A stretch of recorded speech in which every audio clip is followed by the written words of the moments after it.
At 32, my father mocked my career as a consultant, but when his failing company was acquired by mine, he realized his mistake. His son had saved him. 32 years old and still pursuing fantasies. My father's words pierced through the Thanksgiving dinner conversation like a dagger. Everyone at the table became silent. That awkward quiet that occurs when someone says something so harsh that no one knows whether to laugh or turn away. When will you get a real job, Ethan? I glanced up from my dish of turkey and stuffing. My father, James Parker, sat at the head of the table, like a monarch holding court. 60 years old, hands rough after 35 years of work. Working outside has left my face weathered. He was wielding a fork at me like a weapon. He went on to discuss construction, getting up to his point. That is, actual job. Look at your brothers. Chris is now a foreman with a team of 15. Michael oversees 3 job locations. But you, he said, laughing. Actually laughed. What are you even doing? Consultant. That is not a job. That is a fancy term for jobless. My uncles, Dad's brothers John and David, moved uneasily in their chairs. My mother Linda stared down at her plate, her knuckles white around her fork. My brothers, Christopher and Michael, exchanged looks. Chris grinned. Michael at least had the courtesy to appear sorry. My Aunt Sarah attempted to deflect the subject. Linda, the turkey is amazing. I am serious. Dad interrupted, leaning forward. 32 years old. When I was 32, I already had 2 children and bought a home. I was constructing stuff. Real objects, buildings, structures and stuff you can touch. But Ethan sits at coffee cafes with his laptop, pretending to be a businessman. Uncle John laughed. Aunt Sarah's husband, Charles, chuckled into his wine glass. Everyone was staring at me now, waiting to see how I'd respond, whether I'd defend myself or simply accept it as usual. I smiled and took a drink of wine before carefully setting down my glass. You are completely correct, Dad, I said gently. I am clearly not doing serious work. He didn't get the satire. He never did. Finally he slapped the table. The boy acknowledges it. Perhaps there is hope for you yet. Chris, do you believe your organization is hiring? Perhaps we might find Ethan a job as a laborer, start from the bottom and work your way up like a true man. More laughs around the table. I checked my watch. 7:03 p.m. 4 minutes. What my father didn't know, and none of them knew, was that I had spent the previous 6 years creating something from nothing. I started in a Seattle studio apartment with a used laptop, ramen, and ambition, building software to optimize supply chain logistics for construction enterprises. My first client was a small contractor from Portland. He paid me $600 to improve his inventory system. It saved him $40,000 the first year. Word spread. Within 20 months I had 26 clients. Within 4 years I established offices in 4 locations and 38 workers. Within 6 years, I had established the leading construction logistics consulting business on the West Coast. Last year I sold it to Stratton Global Industries for $50 million. I didn't notify my family since I knew this would happen. My father would ultimately go too far, mocking me in front of everyone and stating unequivocally that no matter what I accomplished, it would never be enough. And I had been preparing for just this. Tell us what you do again, Ethan, Uncle David asked, beaming. Is it synergy, disruption, or one of the other words? Strategic consulting? I spoke evenly. Dad discussed supply chain optimization, process improvement, digital transformation, and translation. Nothing. He does nothing. Chris laughed. Come on, Dad. Grant him some credit. He presumably creates PowerPoint presentations. That is something. Dad went on with his day. Men constructed with their hands. We did not require computers to tell us how to accomplish our tasks. We recently completed them. I looked at my mom. She stared at her plate, her lips pulled together in a narrow line. She had heard this speech before. Hell, I had heard this speech before. Every Thanksgiving, Christmas and family event over the last 6 years. However, this year was different. 4 months ago I discovered something unusual. My father's construction company, Parker & Sons Construction, the business he dedicated his life to and was most proud of, was faltering badly. They had lost 2 important contracts to competitors who used superior project management tools. They'd gone over budget on 3 distinct assignments owing to inadequate logistics. They were losing money. The company had been acquired by Stratton Global Industries, the same corporation that had purchased my consulting firm, and I was now the chief strategy officer, with ownership, a corner office, and decision-making power over all divisions in North America. My dad had no idea. He had no idea his firm had been acquired 7 months prior. He grumbled about the new ownership, management structure, and policies at every Sunday meal. The ones I stopped going to 4 months ago because I was too busy at work. So, when my mother called 2 weeks ago to invite me to Thanksgiving, I had already made a call. Andrew, I told Andrew Collins, CEO of Stratton Global, that I needed a favor sitting at this table as my father was gradually destroying me in front of my whole extended family. I checked my watch again. 7:05 p.m. 2 minutes. You understand what your problem is, Ethan? Dad was adding. You never learned the value of hard work, and we gave you everything. You're almost 32 years old, you drive a 12-year-old Honda, and you rent an apartment. You went to college and came back thinking you were too good for honest labor. You don't have a girlfriend because what woman wants a man who can't provide? You're a disappointment, Ethan. Someone had to say it, and the silence that followed was heavy and suffocating. Aunt Sarah looked horrified, my mother's eyes welled up with tears, and Uncle John appeared uncomfortable. Chris and Michael both stared at their plates, but my father just sat there satisfied with himself, as if he'd done me a favor by publicly humiliating me. I smiled, the easiest smile I'd ever worn. Interesting? I said quietly. 7:06 p.m., 1 minute. What's interesting? Dad asked. Your definition of success. The assumption that because you don't understand what I do, it must not be valuable. I understand exactly what you do, Dad said. Nothing. Dad. Come on, Michael said. That's enough. No, it's fine, I said, still smiling. Let him speak. I want everyone to hear this. Dad's face darkened. You think you're smart because you went to college? Because you use big words? Let me tell you something. The doorbell rang and everyone froze. Who is that? My mother inquired, appearing perplexed. Everyone's here. I invited someone, I replied nonchalantly, checking my watch once more. 7:07 p.m., just on time. I hope that's all right, Mom. You invited someone? Dad's voice dripped with disdain. Great. Probably one of your jobless coffee shop pals. I rose up and said, I'll get it. Sit down. I'll get it, Mom said, already standing. No, Mom, let me. I approached the door and opened it. Andrew Collins, 52, appeared on the front porch in a fitted charcoal suit that probably cost more than my Honda. He looked like he'd walked out of a Forbes magazine shoot, with silver hair, sharp features, and a commanding presence. Rachel Harris, our CFO, stood behind him in a burgundy dress, while Victoria Bennett, our VP of Operations, wore a black pantsuit. Good evening, Ethan, Andrew replied cordially. We apologize for being late. Traffic on Interstate 5 was a nightmare. No problem at all, I answered. Come in. I led them into the dining room. Andrew brought an expensive bottle of wine. Rachel had a bouquet of flowers, and Victoria held a covered dish that smelled like honey-glazed ham. Every eye in the house followed them as they entered. Everyone, I continued. These are Andrew Collins, Rachel Harris, and Victoria Bennett. They work with me. Oh, very sweet, my mother remarked, puzzled but polite. Please sit down, we have lots of food. Dad scarcely looked up. So, these are the consulting guys? Sure, fit in someplace. Andrew's eyes roamed the table until they fell on me, at which point his entire manner transformed, from casual, pleasant to something between shock and true dread. His back straightened, and his smile evaporated. Sir, he continued, his tone suddenly serious and even respectful. I didn't know you mentioned family dinner. I didn't know. He paused, looked around the table, returned my gaze and bowed slightly. Mr. I apologize for the intrusion, Parker, he added. If I had known this was your family, I would have. It's all right, Andrew, I responded gently. Sit down, everyone. This is Andrew Collins.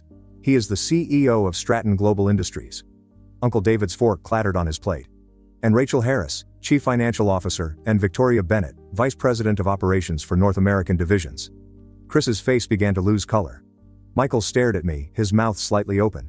Dad just sat there, fork halfway into his mouth, motionless. Wait, Uncle John responded softly. Stratton Global. That's the corporation that acquired Parker & Sons. That's correct, I said, returning to my chair. 6 months ago, $5 million acquisition, part of Stratton's strategic expansion into Pacific Northwest construction services. Everyone turned to stare at my father, who was still transfixed, his face varying from red to white to grayish. Dad works there now, I answered casually. How is the new management treating you, by the way? I heard some restructuring announcements were coming next month. Andrew caught on right away. I watched the knowledge dawn in his eyes, and his face changed from professional to colder, more calculating. Mr. Robert Parker, Andrew continued, his voice bland but with an edge. I wasn't aware you were related to our top strategy officer, the man who designed the entire acquisition, the man who has ultimate say on division budgets, hiring choices, and operational restructuring. The hush was total. My father murmured, "Wait." And his voice broke. I said, "You are my boss's boss's boss." Yes. Rachel leaned over and murmured something to Andrew, who nodded slowly, his gaze never leaving my father. Mr. Parker, Andrew continued, I've been examining the Q3 performance reports. Your division, the historic Parker & Sons contracts, has underperformed expectations. Margins are down 14%. There's been debate about eliminating superfluous personnel in that section. Redundant? My dad's voice was scarcely heard. But, of course, Andrew continued, staring at me. I'm sure your kid would not want us to make any hurried judgments concerning his father's career. Would you, Ethan? Everyone in the room was now looking at me, waiting. My mother's hand covered her mouth. Chris seemed to want to disappear into his chair. Michael's face had become absolutely pale. Aunt Sarah's eyes were wide, something between dread and interest. I took a drink of wine, let the moment to breathe, and let them all sit in it. "Tell me, Dad," I eventually murmured, putting down my drink. "What did you say about actual work?" His lips opened and closed, producing no sound. "Because I'm trying to understand," I said, my voice calm and even compassionate. "I want to make sure I have this right. Construction is a genuine job. Building things with your hands is beneficial. But strategic consultancy, supply chain optimization, and digital transformation are nothing. That's a ruse. Is that accurate?" Dad's Adam's apple bobbed. He couldn't make words. "Here's what I find intriguing," I replied. "The reason Parker & Sons was losing money, and you were going to go bankrupt, was because your project management was stuck in 1995. You were still completing paper requisition forms. You used Excel spreadsheets to track inventories. You were losing thousands of dollars every job because no one knew where your goods were or when they'd arrive." Andrew nodded. The due diligence report was lengthy. "So, when Stratton purchased you," I said, "what did they do?" "They hired consultants, people like me, who use laptops in coffee shops and create PowerPoint presentations." "And do you know what happened?" My father was gazing at me, and I couldn't interpret his expression. Shock, fear, or embarrassment. "Your division's margins increased by 8% in the first quarter under new management," and I said, "all because someone implemented the kind of pretend work you just mocked me for doing." Victoria spoke up, and the digital inventory system alone saved $150,000 in the third quarter. "But that's not real work, right, Dad?" I stood up slowly and told you what real work is. Spending 6 years building a company from nothing, working 100-hour weeks to prove a concept everyone said was stupid, and earning every single client through results rather than inheritance. Chris blanched at that. "Real work," I added, "is transforming a failed company concept into a lucrative purchase. Managing 52 direct reports across 6 states is real work, as is sitting in boardrooms making choices that touch thousands of families, including yours." The room was so silent that I could hear the kitchen clock tick. "But you're correct about one thing," I said. "I drive a 12-year-old Honda because I don't have anything to prove with a car. I rent an apartment because I travel 40 weeks a year, and it seems silly to purchase a house I'd never live in. I don't have a partner because I've been too busy pursuing the profession you just informed me doesn't exist." My mother was weeping now, tears flowing down her cheeks. I addressed Andrew, Rachel, and Victoria, turning to face them. "Thank you for coming, but I think we should leave. I'm not hungry anymore." "Of course, sir," Andrew said, rising up instantly. Rachel and Victoria followed suit. As I approached the door, my father finally found his words. "Wait, Ethan, please." I came to a complete halt and gently turned around. "Yes, you did, Dad. You always mean it. That is the problem. I tried to inspire you. Motivate me." I laughed, but it came out bitter. "Dad, I sold my company for $50 million. I also possess ownership in Stratton Global worth $15 million. I made more last year than you would during your whole lifetime. But none of it matters to you since I don't use a hammer." Uncle John had his face in his hands, Aunt Sarah was gazing at me as if she'd never seen me before, and Chris and Michael both seemed ill. "I didn't tell you any of this because I wanted you to be proud of me for who I am, not what I produce," I said, my voice becoming more steady. "But you cannot do so. You can't see beyond your personal concept of success to acknowledge that your son may have accomplished anything. Ethan, please," my mother begged gently. "Don't leave like this." "I'm sorry, Mom, but I can't sit at a table where I'm openly mocked for my career while the CEO of a billion-dollar company literally bows to me." I glanced at my father once again, and he was smaller, shrunk. The guy who had seemed so enormous, so certain, so righteous, suddenly appeared old, confused, and little. "You want to know why I don't attend Sunday meals anymore, Dad? Here's why.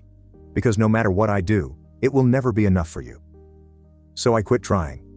Andrew unlocked the front door, and cold November air surged in. "Sir," he asked gently, "are you sure about this?" My father was sitting at the head of the table, his head in his hands. My mother was silently sobbing. Chris was gazing at his plate, and Michael looked at me with an apology in his eyes. "Yes," I answered. "I'm certain." We strolled out to the driveway, where Andrew's black Mercedes and Rachel's Audi were parked alongside my 12-year-old Honda Accord. "I'm sorry you had to see that," I told them. "Don't be," Rachel firmly stated. "He deserved it." "Still," I said, "family is complicated." "Speaking of which," Andrew stated cautiously, "about the restructuring plans for the Parker & Sons subsidiary." "Don't fire him," I responded instantly. Andrew lifted his eyebrow. "Don't fire my dad or my brothers," I clarified. "Keep them right where they are. Same positions, same pay." "Ethan, your dad just..." "I understand what he did, but my mother does not deserve to lose her house because her husband is a..." Rita and my brothers have spouses, children, and mortgages. I shake my head. I did not do this to ruin their finances.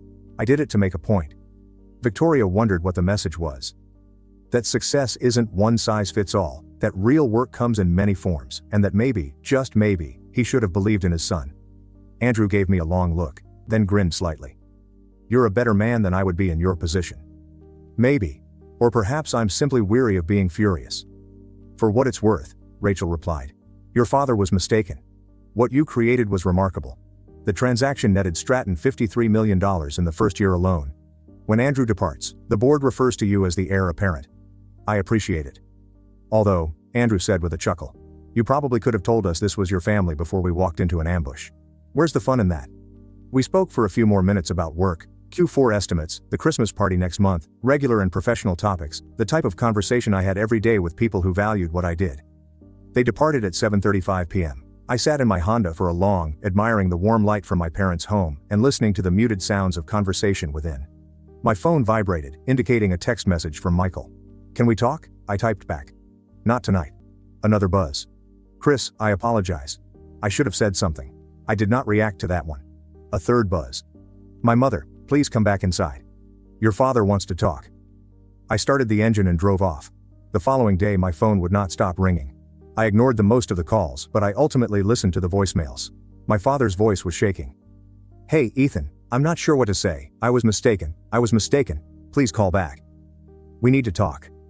My mother. Sweetheart, your dad is distraught. He's been up all night. Please give him an opportunity to apologize appropriately. Uncle John. Hello, Ethan. Listen, your father phoned me this morning. He's a disaster. I know he was harsh on you yesterday, but give him some slack. He's proud. You know, it's difficult for guys like us to confess our mistakes. I removed them all. A week later, my father arrived at my office.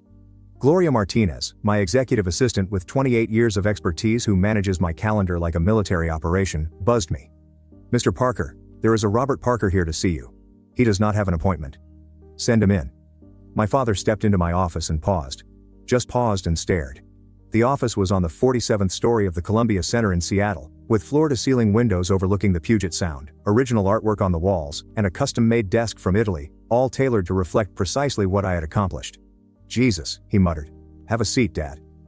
He sat in one of the leather seats across from my desk, looking tiny and out of place with his work boots on the polished hardwood floor and his plaid shirt in a location built for suits and silk ties.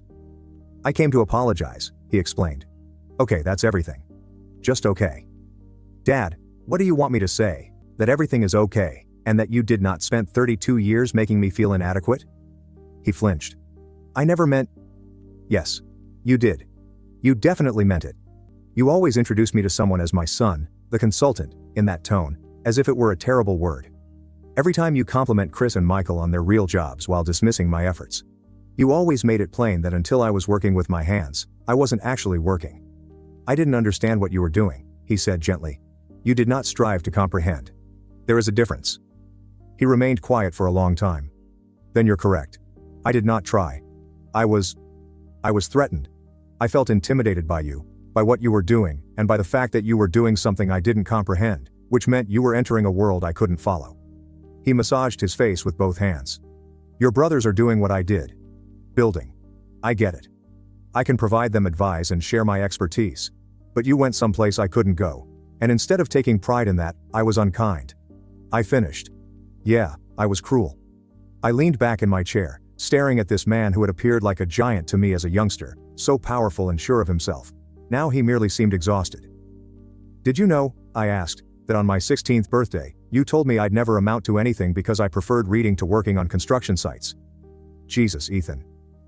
Or when I got accepted to UW with a scholarship, you said college was a waste of time for someone like me. I was wrong. Or when I told you about my first client, you laughed and said I'd be bankrupt in 6 months. He didn't answer, just sat there and took it. I kept waiting for the time when you'd finally say, I'm proud of you, son. But it never came. Not even when I got my 50th customer. Not when Forbes featured my firm in an article on creative companies. Not when I sold the firm for enough money to retire at 30. Nothing I accomplished was ever sufficient. Because I'm an idiot, he answered slowly. Because I'm a stupid, stubborn old man who doesn't know how to say the things he should say. That's not good enough, Dad. I know. He glanced at me with burning eyes. I know it isn't, but I'm going to say it anyway. I am proud of you. I'm proud of what you created. I am proud of the guy you have become. And I apologize. I'm really sorry I waited until you humiliated me in front of the entire family before admitting it." The hush stretched between us. "What do you want from me?" I asked finally. "A chance," he said. "A chance to do better, to be better, to actually be the father you deserved instead of the one you got." I stared out the window at the Seattle cityscape, the gray waters of Puget Sound, and the mountains in the distance. "I don't know if I can do that," I said honestly. "I don't know if I can just forgive 32 years because you finally realized you were wrong. I am not seeking for forgiveness. Not yet. I'm only asking for an opportunity to earn it." I turned around to face him. "What does that look like?" "I do not know. Maybe Sunday meals for you and me. It's just us. There are no brothers, uncles, or audience, just two people eating and conversing. I'd want to hear about your job." "Really?" "No, I don't want to judge it. I want to understand what my son does, and if I say no, I will understand, but I'll keep trying because you're my son, and I love you." And I should have said that a hell of a lot more than I did. I sat with it for a while. "One supper," I eventually answered. "One Sunday dinner. You ask real questions. You truly listen. You don't compare what I do to construction or say I should do something different. If you can do that, if you can get through one meal without making me feel inadequate, perhaps we can try again." He nodded, relieved expression on his face. "I can do that. And Dad, if you embarrass me like that again, we're done. I don't care if you are family. I do not care if Mom begs. We're finished. Understood?" "Understood?" He stood to go and halted at the door. "That thing you said at Thanksgiving," he recalled, "about making more last year than I'll make in my career. How about it? Was this true?" "Yeah, it was true." He nodded slowly. "Jesus. Then excellent for you, son. Sincerely. Good for you." After he departed, I stayed in my office for a while, watching the sun set over the ocean. Gloria buzzed me. "Mr. Parker, it's 4 p.m. is here. Send them in." And I returned to work. My father may finally be learning to appreciate this type of work. 3 months later, I was enjoying Sunday dinner with my father at a quiet Italian restaurant in Fremont. We'd been doing this every week since that day in my workplace. The first supper was stiff and awkward, the second marginally better, and by the fourth, we were really conversing. "Tell me about the Benson project," he asked, cutting his chicken marsala. I informed him that I couldn't share individual contracts owing to confidentiality, but I had begun discussing basic principles, describing how supply chain optimization works, and leading him through the tactics we utilized. "It's interesting," he replied after I described how we addressed a particularly challenging logistical challenge. "I never considered it that way. The timing of delivery, storage expenses, and labor schedules are all connected. That is exactly it. Everything links. One delay causes a chain reaction of difficulties. We could have used someone like you at Parker & Sons 20 years ago. You had someone like me," I continued gently. "But you just didn't listen." He set down his fork. "You're correct. You attempted to inform me about inefficiencies in our supply chain when you were 22, right? 23? The summer after I graduated, I ordered you to stop up and let the men who understood what they were doing handle it." "Yeah, I apologize. I understand." We ate silently for a time, then he inquired, "Are you happy?" The question astonished me. "What?" "Are you satisfied with everything in your life, including your career?" I thought about it. "Yes, I believe I am. It's difficult and sometimes taxing, but I enjoy what I do. I enjoy problem solving, creating systems, and making things more efficient." "That's excellent," he responded. "All I ever wanted was for you boys to be happy. I just had a dumb, restricted image of what happiness should be like." "Do you know what made me happy?" I said. "Last week you inquired about my work without passing judgment. I was pleased that you listened to my explanation without attempting to connect it to building." He grinned, a genuine smile rather than the artificial ones he had previously displayed. "Then I'll keep doing that." 6 months after Thanksgiving, my mother called. "Ethan, honey, would you want to come to Sunday dinner?" "Not in the restaurant. Here at home." "I do not know, Mom. Chris and Michael want to apologize properly. Your father spoke to them." "Really? Talk with them. They now realize what they did wrong." I paused. "Please," she was saying. "Give them a chance like you gave your father a chance." So I went. When I got in, Chris and Michael were waiting in the living room, both standing up. "Hey," Chris began hesitantly. "Thank you for coming. What is this about?" "We're sorry," Michael replied. "For Thanksgiving and all the other times. For treating you as if your accomplishment wasn't important since it wasn't construction. We've been talking to Dad," Chris told us. "About what you do, about what you built, and we realized we were assholes." "Yes," I answered. "You were." Michael responded. "We'd like to change that if you'll let us." I looked at my brothers, who were both in their early 30s, had kids, and were visibly uncomfortable but trying hard. Okay, I responded. Finally, we can try. We had dinner, and while there were awkward silences and times of stress, it was better and different. As I was leaving, my father led me to my car. Thank you, he was saying, for coming tonight, for giving them a chance. Do not thank me yet. Let's see whether they genuinely change. They will because they saw what I almost lost. He took a break. I almost lost my son because I was too stubborn to admit I was wrong. They don't want to make the same mistake. I got into my automobile but did not immediately start the engine. Dad. Yeah? How did you feel when Andrew stepped in on Thanksgiving and addressed me as sir? He was silent for a long time. Then shame. Completely unbearable shame. Because at that point, I realized I knew nothing about my own son, while everyone else witnessed what you'd accomplished. But I was so preoccupied evaluating you that I never looked. Good, I answered. Do you remember that feeling? Because if you ever make me feel little again, that's where we'll wind up, with you knowing nothing about me because I won't give you the opportunity. I understand. I drove home thinking about how bizarre it was that the moment designed to disgrace my father had instead began to restore our relationship. That the worst Thanksgiving of my life resulted in the finest 6 months.